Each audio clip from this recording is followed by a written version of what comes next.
mana lebih afzal untuk jadi imam salat mayat?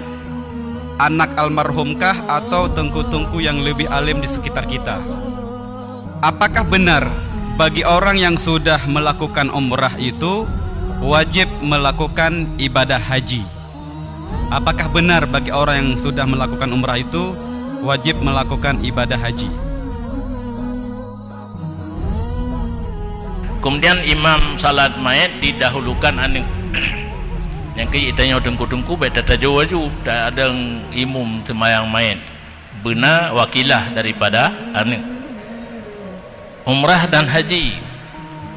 Umrah hana wajib secara istiqlal,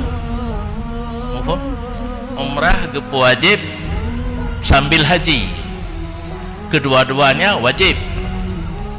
Tetapi menyonapeng tajak umrah haji golonglah napeng tajak haji truk kedih na masa untuk dah umrah putajo umrah ile haji tamaton, putajo haji ile haji ifrat duduk umrah menyebut odat sifat tak dua pat lu tiga ihram untuk haji dan umrah hana lele but cuma kena kameng lebo haji tamaton pi kena kameng, haji kiran pi kena kameng, haji ifrat yang hana kena kameng cuma trip getanya dalam ihram kadang 15 huro 20 huro dan seterusnya.